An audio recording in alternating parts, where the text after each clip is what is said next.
राहुल भैया स्विफ्ट गाड़ी ठीक कर रहे हैं, इसमें कुछ टर्निंग पिन वगैरह की प्रॉब्लम है, तो जान लेते हैं राहुल भाई से। भाई ये बताओ क्या हो रहा है इसका? 2 मिनट रुको ना, बंद करो आप।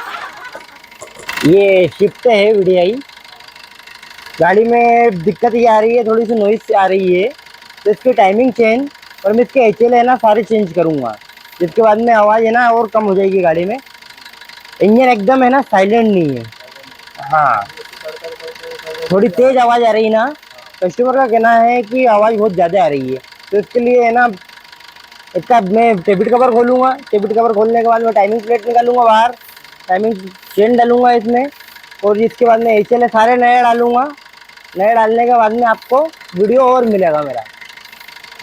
इसके बाद में प्रॉब्लम सॉल्व हो जाएगी। हाँ, इसके बाद में गाड़ी आपको कंप्लीट कर देंगे।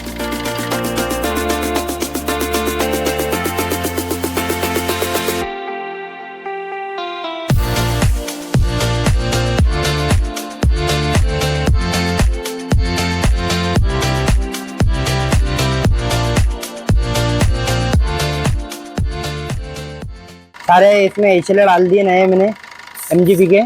टाइमिंग चेन डाल दी है इसमें ओरिजिनल। और जिसके बाद में गाड़ी में है ना, जैसा मेरे को लग रहा था ना वैसा बहुत कंफर्टेबल, और आवाज़ें है ना गाड़ी में बहुत कम होती थी। जैसी पहले बहुत ज़्यादा आवाज़ थी ना गाड़ी में, अब बेसी आवाज़ नहीं लग रही है मेरे को। आवाज़ और बहुत कम हो गई है गाड़ी में।